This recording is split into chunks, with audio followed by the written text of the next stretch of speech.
Muito bem, nós vamos ver agora a segunda aula, de esse panorama geral do Antigo Testamento, que é o Tanakh, como vimos. Aqui na página 5 vocês vão ver, vamos ver uma sequência de estruturas como essa, onde nós vamos ver principalmente o nome original, o autor, a data que foi escrito, o local, o tema, temos o esboço principal, os tópicos principais do que o livro em si está tratando. Eu não vou me deter muito nisso, que isso aí você já vem muito na Bíblia, você já leem sempre esses rodapés e tudo mais. Então vou falar de coisas um pouco mais profundas, não saindo desse contexto, mas de coisas que nos ensinam toda essa estrutura do que é a revelação da palavra. Então nós vimos que Tanakh, ou na verdade o início é Torá. E a Torá, ela é sagrada para os judeus, porque aí inicia tudo. Torá de Tanakh. Nevi'im, Ketuvim.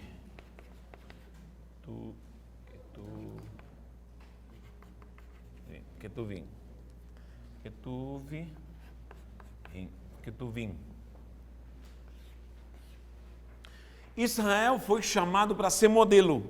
Israel tinha teocracia como governo. Deus. O governo em si por Deus. Deus é que comandava, Deus dava diretrizes, Deus ordenava. Só que Israel começa recebendo a Torá. E a Torá é a revelação, principalmente,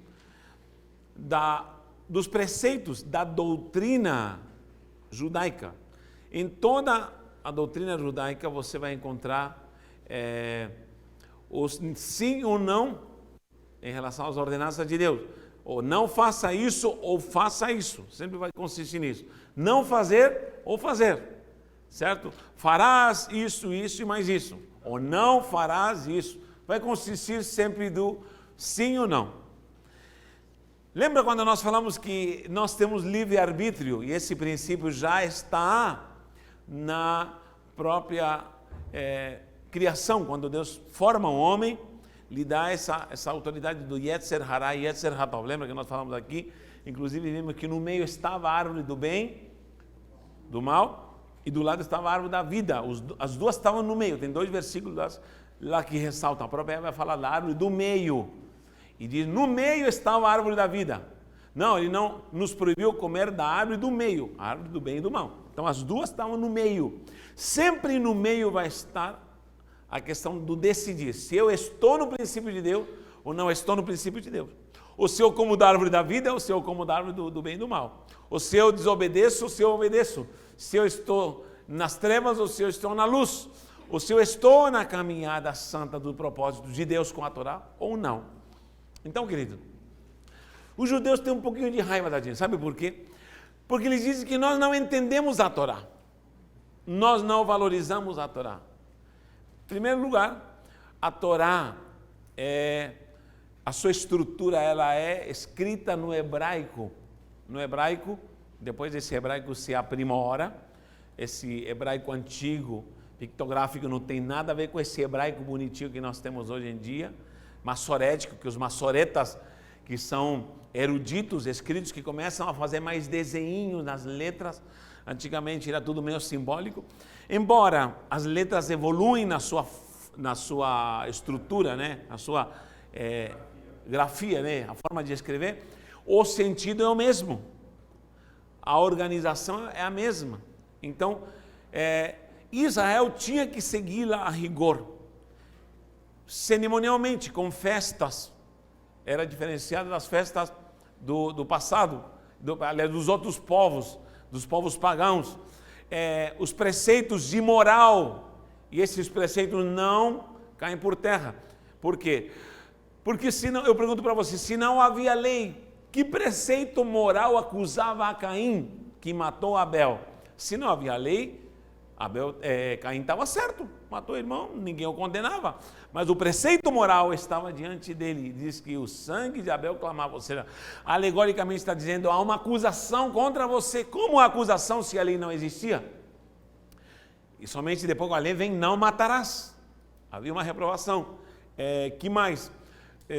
O próprio conceito de o próprio filho Cã ver a nudez do seu pai, que não é, e ele isso transgride um princípio, como se o princípio só depois, no livro de Levítico, que vem falar que o filho nunca verá a nudez do pai, e aí também com a mãe, enfim. Por quê? Porque o princípio moral já existia. Nós temos que entender que a Torá, a lei é uma só, porém existe a questão moral, existe o conteúdo espiritual, e nós não entendemos isso. Fora isso, o dízimo, o próprio Jacó deu dízimo, Abraão deu dízimo. Quem diz que dízimo é da lei, que é coisa do Antigo Testamento, eu digo, se é da lei, como que centenas de anos, dezenas de anos antes, o próprio Abraão vê a Melquisedeque, rei de Salém. Salém é o quê? Salém é o que deriva a palavra Shalom. Shalom. Jerusalém, cidade da paz. Jerusalém, que dá a palavra Jerusalém. Então, ele era o rei de Salém. Melquisedeque, ele vê Melquisedeque, a autoridade, faz um kiddush com ele, pão e vinho. Lembra do kiddush? Não é Santa Ceia. Kiddush, pão e vinho, e tomam pão e vinho e fazem uma pactuação. Quem era esse homem? Quem era esse personagem? Era uma teofania? Alguns dizem que era o próprio Cristo, outros dizem que era Deus encarnado, outros dizem que era um sacerdote, literalmente, que traz uma linhagem espiritual, a qual é ressaltada em Hebreus, que diz que Yeshua é segundo a ordem sacerdotal de Melquisedeque. Quem traz esse princípio espiritual? Então Deus já está separando um povo. Eu vou falar para vocês, Jerusalém é o centro da terra. Israel é o povo escolhido para ser modelo para as nações. E a Torá, todos os povos deveriam obedecê-la. Todos os povos deveriam obedecê-la. Se Israel não tivesse se desviado, nós vimos que nós perdemos tempo. Israel não contabilizou anos. Vocês vão ver uma genealogia. Procura aí Gênesis capítulo 3. Aparece uma genealogia. 4, 5, se não me engano. Aparece uma genealogia. Essa genealogia é a genealogia de Sete e a genealogia de Caim. Não é o 3, não. É o 4. Vamos ver o 5 primeiro. Vamos ver o 5. Olha o que diz. Por isso que eu te falo. As genealogias propagavam a verdade de Deus. As genealogias propagavam a essência do princípio de Deus, que depois é confirmado na Torá, mas a Torá já existia no coração de Deus. A Torá. As genealogias ressaltariam, né, o propósito de Deus, as genealogias estariam à vontade do Senhor, ressaltariam a própria Torá. Mas como Torá, se aqui está falando de Caim, de Abel, não tem nada a ver ainda. A essência da Torá já existia. O não matarás já existia, por isso Caim foi reprovado. O não adulterar já existia. O ver a nudez do pai já existia. Como? Já existia na essência do homem trazido pelo próprio Deus. Certo? Ok. Essa mesma essência da Torá que deve existir em nós, embora o cerimonial já não é cumprido. Porque é mais ou menos assim, olha, como que eu posso explicar para a gente não se confundir? A lei, ela precisa de diretriz para trazer uma essência. É mais ou menos, vou falar, esses dias aqui, eu vou colocá-lo aqui, para lembrar que vocês devem orar. Certo? Toda vez que tem o giz é hora de oração. Quando eu colocar o giz aqui, não vai ter aula, vai ter só oração aqui, vai ter unção e glória. Só oração. Tá? Eu estou pensando que fizer oração, vou colocar o giz aí. Pronto. Aí o que acontece? A essência é oração. E o giz é o quê? É o lembrete, eu não é? Agora, já pensou se vocês começam a adorar o giz? A ressaltar o giz, se fixar no giz e perde a essência da oração. É mais ou menos isso. O povo pegou a Torá e a seguiu num rigor humano, ao ponto de perder a sua essência. A essência da Torá está em nós hoje com Cristo, sim, porque Cristo é a Torá. Jesus está em nós. Jesus está trazendo toda a essência do Antigo Testamento da Torá, Neviim, Ketuvim, tudo que você imagina que Deus queria revelar ao povo e que não foi revelado, o que o povo não entendeu por suas rebeliões, já veio para nós. Então nós estamos em vantagem do povo judeu. Mas o povo judeu continua sendo referência. Então, essa sequência que você vê em Gênesis, Êxodo, todo esse processo do que é o Antigo Testamento, que às vezes não é muito bem compreendido, tem o propósito de centralizar o povo em Jerusalém. Isso é claro, é evidente. Genealogias que não entenderam o propósito da Torá. Abel adorou a Deus e pagou o preço por isso. E quem o aprovava? E quem mandou Abel sacrificar? A essência da Torá. E onde estava a Torá? Ainda não tinha sido revelado. Voltando ao processo de que Deus não contabiliza a gente que está fora do propósito de Deus. Se vocês veem a genealogia de Adão aqui no capítulo 5, diz, essa é a genealogia de Adão, e vai avançando. Versículo 2, versículo 3, viveu Adão 30 anos e gerou um filho, à sua semelhança, conforme a sua imagem, e chamou Sete. Isso já quando morreu Abel, tá?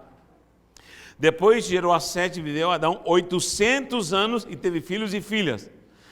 Se você percebe toda essa genealogia, para não tomar muito tempo, toda contabiliza os anos que eles viveram. Pode ver, 80 anos, 800 anos, vou ler o 8. Todos os dias de Sete foram 912 anos e morreu.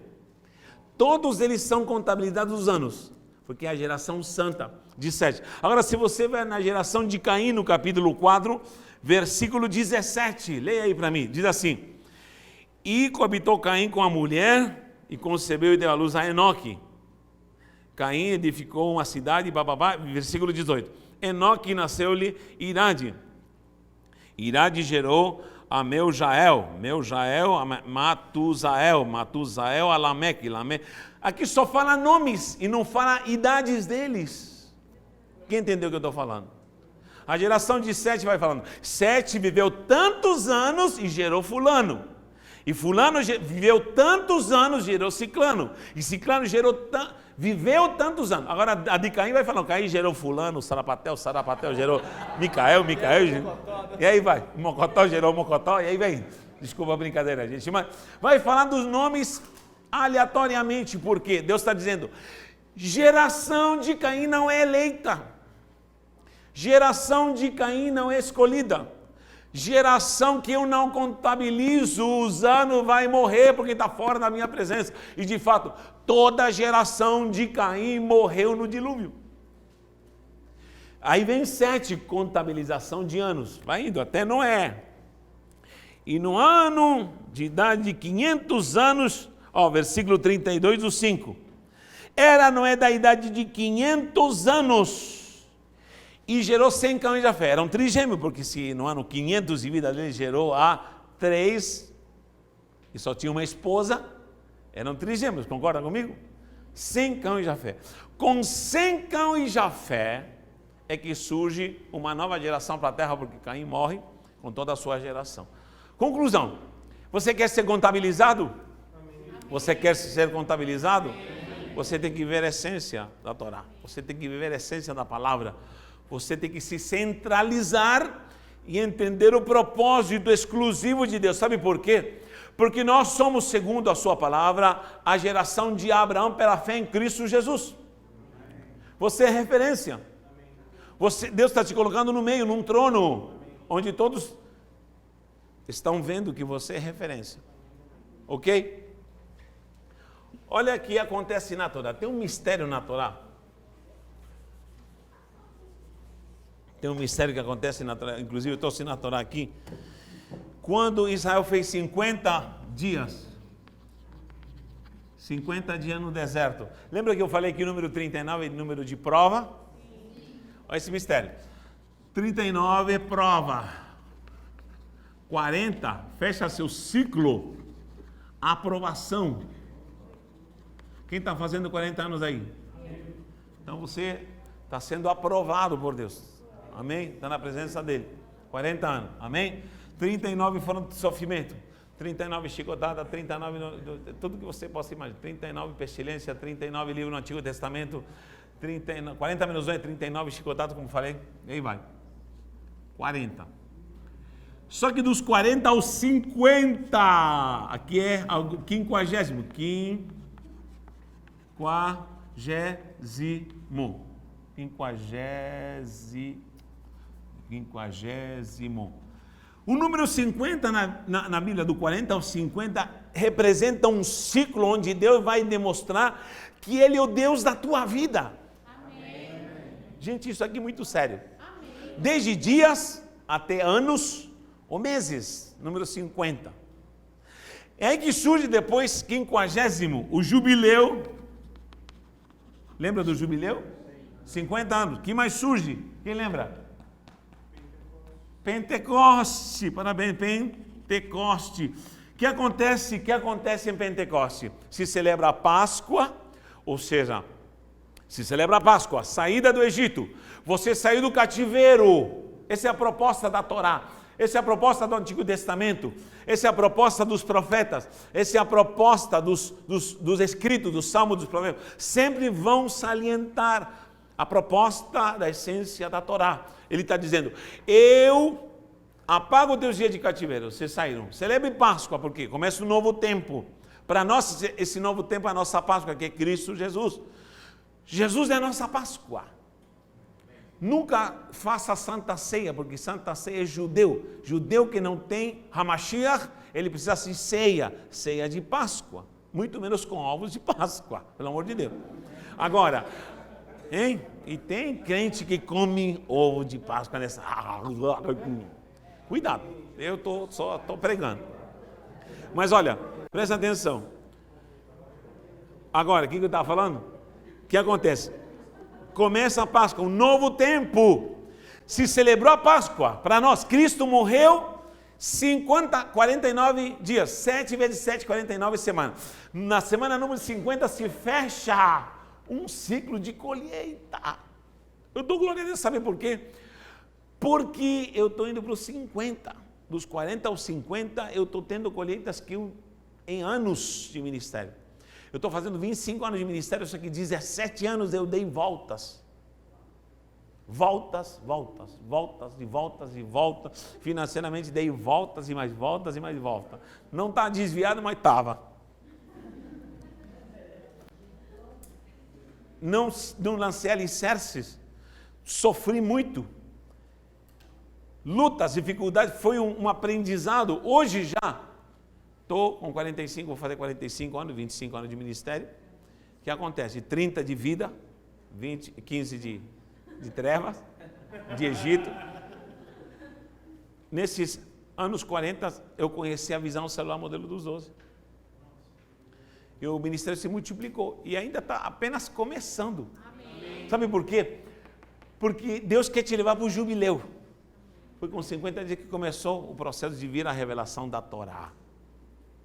Então Deus vai te levar para o jubileu. Deus separa isso na sequência da Torá, daí vem essa sequência de festas que vamos demorar para falar, estamos falando do perfil do Antigo Testamento, agora principalmente a Torá. Vem essa sequência onde 50 ao 50º é um marco. Se você não se desviou dos 39 aos 40, dá glória a Deus. Amém. Só que se prepara dos 40 aos 50. Amém. Agora, se eu já passei os 50, não tem problema. Alguma área vai se cumprir 50 na sua vida, nem que seja de fé. Quem está entendendo? Então, algum dia vai se cumprir uns 50 na tua vida, nem que seja de fé. Tu falaste que tem quantos anos de vida cristã?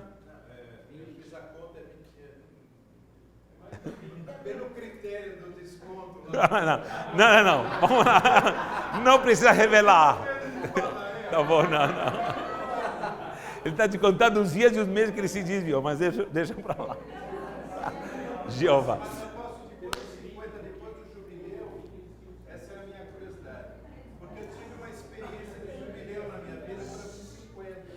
Ótimo. Aí é outro processo, nós vamos chegar lá. Vamos chegar nos teus 60. Amém. Isso aí é consulta privada. Ó, Jubileu 50, por quê? Porque a plenitude da revelação da vontade e da glória, onde Deus se alegra quando o seu povo obedece, é no 50º, é por isso que Deus dá colheita. Se Deus não te dá colheita é porque eu estou fora da presença dele, eu estou rebelde. É por isso que, cumprindo-se o dia de Pentecoste, porque todo o processo ficou em espera, Jesus morre, foi Páscoa para nós, a própria Páscoa aconteceu naquela data, Jesus morre na Páscoa. Jesus podia ter morrido na festa dos tabernáculos? Podia, mas por que morrer na Páscoa?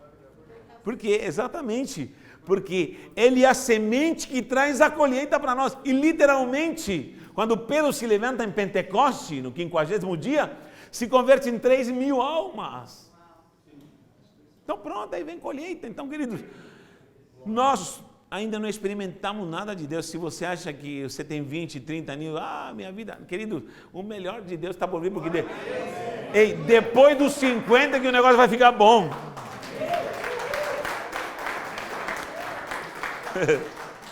Depois dos 50 vai ficar bom o negócio. Você falou dos 40 anos. Tá. Agora uma curiosidade. Por que Jesus só teve 33 anos? Eu sei que a pergunta é de R$1 milhão, mas assim, agora... Tá, não, gente, eu não vou poder responder tudo, mas ele está perguntando aqui, para quem não está ouvindo, porque Jesus só foi 3 décadas. Eu sempre falo que triunicidade é o que dá a unidade para você semear, para você colher, para você empreender. Se não há triunidade, não há. Você é tricotômico, o tempo é passado, presente e futuro, eu, espírito, alma e corpo. Isso é o conteúdo para a semeadura. Jesus só cumpriu o processo de semeadura. É o suficiente. Como culminou a semeadura? Com 30 anos. 33 anos ainda. No meio de 3 cruzes. Ressuscitou ao 3º dia e foi ao 3º céu. Tudo 3. Então o processo dele foi semeadura. A quem foi delegada a virtude da colheita? A gente, a igreja. Ele morreu, semeou-se, e agora ele ressuscita, e nós estamos entrando nesse processo de colheita. Então, esse jubileu é para nós. O que acontecia em jubileu? Se livravam os escravos, lembra? As dívidas eram perdoadas. Eu profetizo que suas dívidas vão ser pagas em breve. Vamos lá. Vamos lá, gente.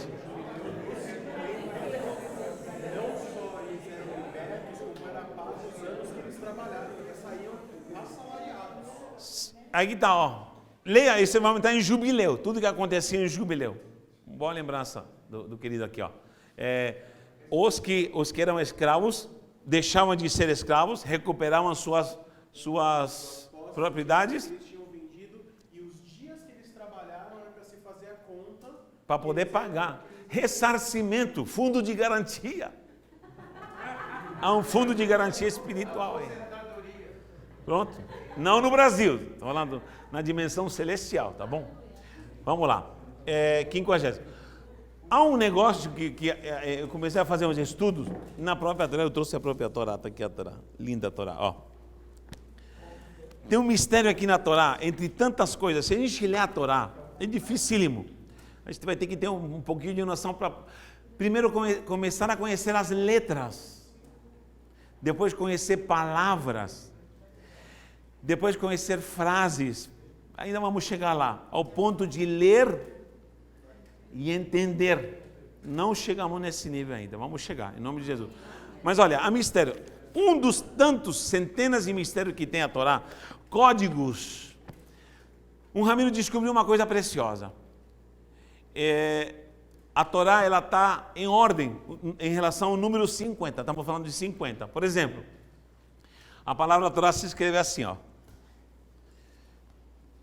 A Torá é Tav, que é essa letrinha aqui, que tem um ganchinho aqui, um pezinho, Tav, Vav, Resh, aquela que tem um topetinho aqui, e o Re, que nós falamos. Esse aqui é Torá. Vou escrever ao contrário. T, Tav, Vav, Resh e Re. Aleph, Bet, Gimel, Dalet, He, Vav, Zayin, He, tudo tem números. Então, se você faz a gematria dessas letras, dá exatamente 8. 8 é a gematria de Torá. Se você faz a soma e depois vai somando os números. Torá. Tav, Vav, Resh. Escrito na linguagem latínica, Torá. Torá. Ok? Mas presta atenção. Olha o que foi descoberto. Que a Torá tem códigos, chamados códigos bíblicos. Esse camarada descobriu uma coisa louca. Pensa numa coisa louca. Ele começou, você sabe que os escritos judaicos, eles começam a vir da esquerda para... Da direita para a esquerda. Da direita, nós que somos ocidentais, escrevemos da esquerda para a direita. Mas é da direita para a esquerda, porque daqui nasce o sol, oriente, vem daqui da direita para a esquerda. Essa é a postura do sol. Então, o que acontece? Ele começou a olhar, logo em Bereshit, a palavra Torá. Ele calculou uma coisa, estamos falando ainda dos 50, que é a plenitude da conquista e tudo mais. Ele descobriu, ele se perguntou, qual é a primeira T, ou Tav, que aparece para formar a palavra Torá? Tav. E ele achou na palavra Bereshit. Você sabe que Gênesis começa Bereshit. Não, Shemot dele já é Êxodo. Bereshit. No princípio criou Bereshit, Bará, Elohim. Começa a história. Então, o primeiro T que aparece é na palavra Bereshit. E ele fez o seguinte, ao contrário, ele contou 50 letras, 1, 2, 3, 4, 5, 6, 50 letras. A letra 50 qual era? Vav. Aí contou 1, 2, 3, voltando da direita para a esquerda. 4, 5, 6, mais 50, que letra apareceu? Resh. Olha que mistério. 1, 2, 3, 4, 5, mais 50, apareceu Re. Está aqui, a prova está aqui, eu até marquei, ó. Todas elas, em 50 aparece a palavra Torá. Aqui, ó. Mais 50, Re, Resh. Isso tem sentido, gente? Coisa de louco. Presta atenção no que eu estou falando. Aparece a primeira T. Conta 50 letrinhas, aparece a segunda letra de Torá, que é Vav. Conta mais 50 letrinhas, aparece a letra Resh. Em outra palavra, em outro sentido. Mais 50 letras, aparece a palavra Re. Fui marcando. Não entendi. No livro de Gênesis. Aí ele continuou. Foi para Shemot. Ele descobriu a mesma coisa, ó. A mesma coisa. No livro de Shemot, está a mesma coisa. A primeira letra Tav que aparece, conta 1, 2, 3, 4, 5, 6, 50 aparece Vav. A mesma coisa. 50 aparece Resh. Está aqui. Mais 50 aparece a palavra Re. De lá do início, aqui seria o início, né? Começa a aparecer. E ele começou a perceber que cada 50 letras, adentrando para dentro da Torá, aparece a sequência. Conta 50 letras, Tav. Mais 50 letras, Vav. Mais 50 letras, Resh. E aí vai. Que doideira é essa? O que está acontecendo aqui? Ele foi para Shemot. Foi para Shemot, que seria o Êxodo. Aí ele ficou maluco. Mesma coisa. Desde a primeira letra, Tav. Desde a primeira letra, Tav. Começa a contar. A mesma coisa. 50. Aí chegou em Levítico. E não havia nada. Falou, tem um mistério aí. Aí foi para Números, não viu nada. Mas descobriu uma coisa. Do final de Números para trás, existia o mesmo mistério. Só que começava com a letra Re. No final de Números, aparece um Re. Volta ao contrário, que seria Números. E o último, Deuteronômio, a mesma coisa. Só me começa em contagem regressiva. Vou explicar rapidinho, vou desenhar isso para vocês entenderem o mistério disso aqui. Em Levítico não é, mas eu vou explicar o que ele descobriu em Levítico. Ó, vou colocar aqui, ó. Posso apagar isso aqui? 50? Vocês já entenderam que 50 é o mistério da revelação e do propósito de Deus. Vou dividir aqui, ó. Levítico. Em hebraico, Levítico? Bereshit, Shemot, Vaikra. Muito bem. Começando daqui. Vamos começar de Gênesis.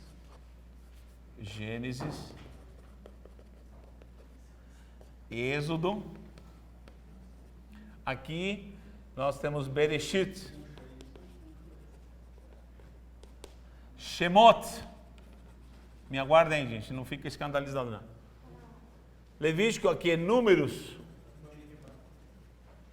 Bamidivá. E Deuteronômio, Devarim. Devarim as palavras. Conclusão. Ele descobriu que Gênesis, voltando, porque começa daqui, voltando para cá e voltando para cá, aparece em sequência. Um T conta 50, aparece a palavra Torá. Em sequência. Você vai ter que entender hebraico e saber contar quais são as letras. Torá, a mesma coisa. Falo, meu Deus, fui contando. O primeiro T que aparece em Shemot.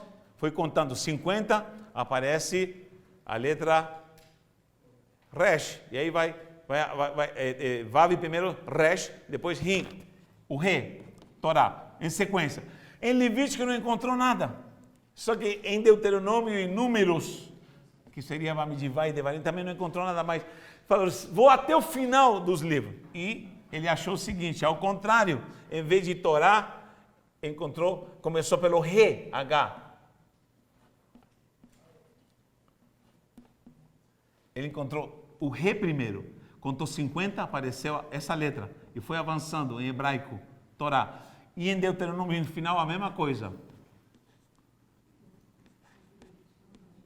Meu Deus, Torá.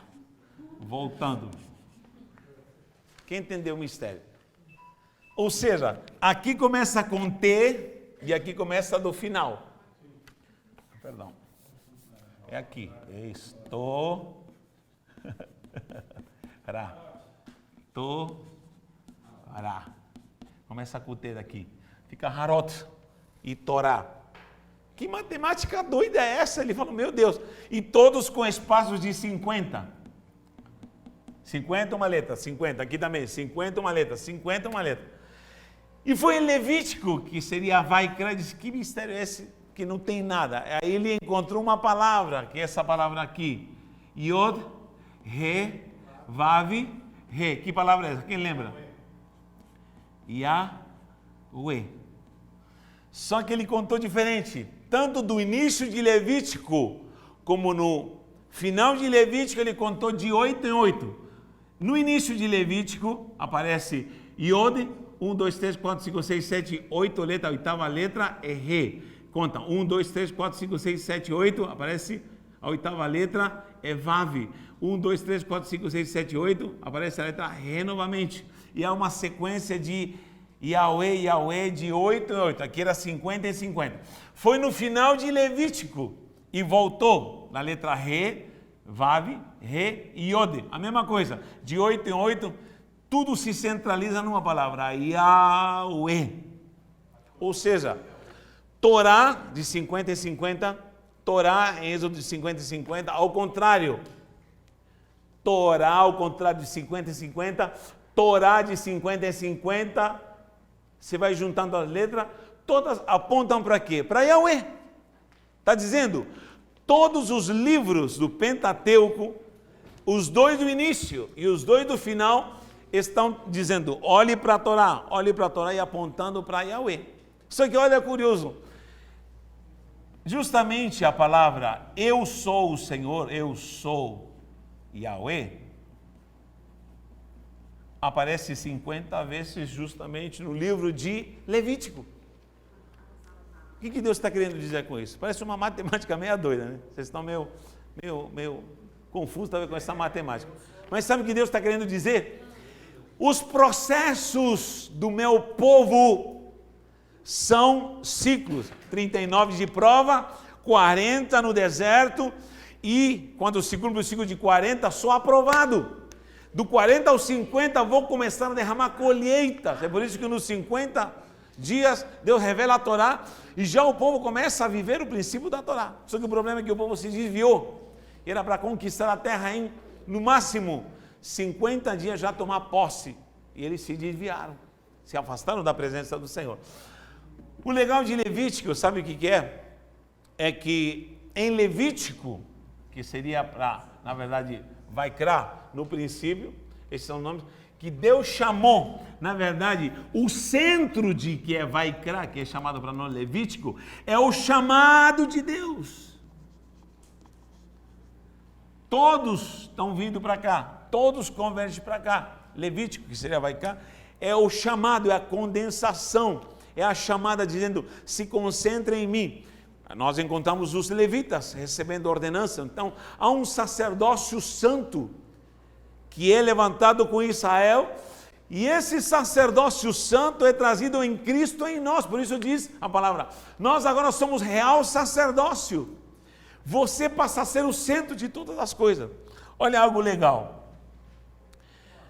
presta atenção, aqui vou colocar Israel, tá? Ó, Israel, Jerusalém, como nós tínhamos visto, Jerusalém, que é Jerusalém, cidade da paz. Todos os povos do Oriente, Oriente, escrevem da direita para a esquerda, apontando para Jerusalém. Aqui está Israel. Todos os povos do Ocidente escrevem da direita, da esquerda para a direita. Todos os povos se juntam aonde? Em Jerusalém.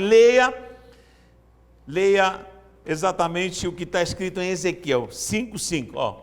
Ezequiel 5:5 está dizendo algo importante. Diz, Jerusalém é o quê? O que diz Ezequiel 5:5? É o centro de todas as nações. Jerusalém está traduzindo que aqui está o propósito de Yahweh. Todos devem se concentrar num sacerdócio levítico, que é trazido por Cristo para nós, um real sacerdócio. Aparece a palavra, eu sou 50 vezes a plenitude do que é uma colheita, um jubileu, um Pentecoste. Israel tem a capital Jerusalém, ou Jerusalém, onde todos os povos se voltam para ela, tanto do Oriente como do Ocidente. Nós do Ocidente escrevemos para cá, os do Oriente escrevem da direita para a esquerda. O que está escrito em Ezequiel 5:5? Alguém achou? Pode ler.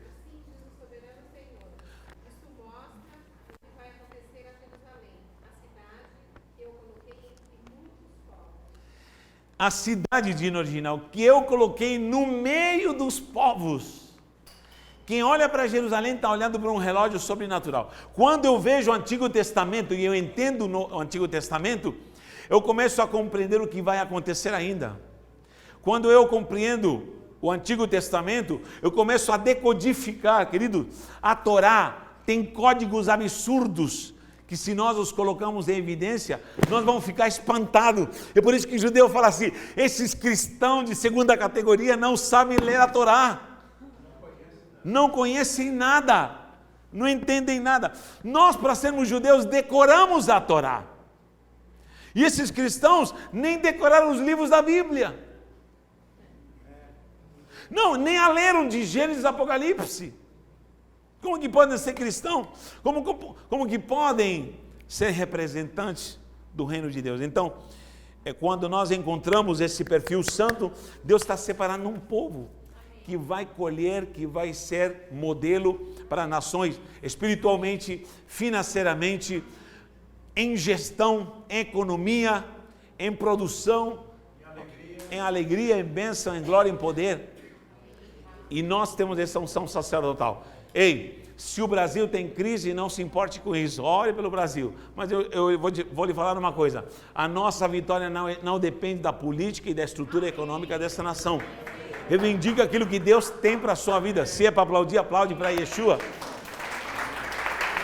Se você não tem uma linhagem de pessoas talvez bem-sucedidas economicamente, não se preocupe. Você tem a linhagem de Yeshua HaMashiach, o que está te inserindo no propósito santo disso aqui, de um real sacerdócio, do grande eu sou que te diz, eu vou te dar colheita. Amém. E eu creio nisso em nome do Senhor.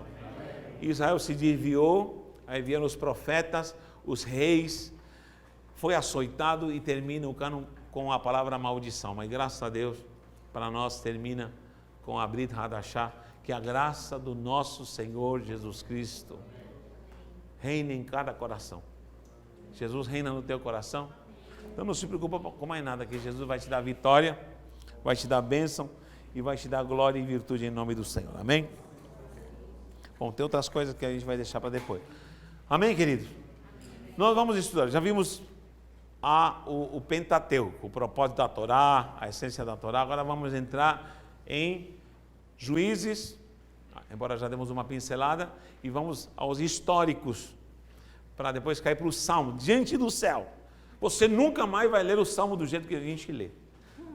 Que os Salmos revelam coisas assim espantosas.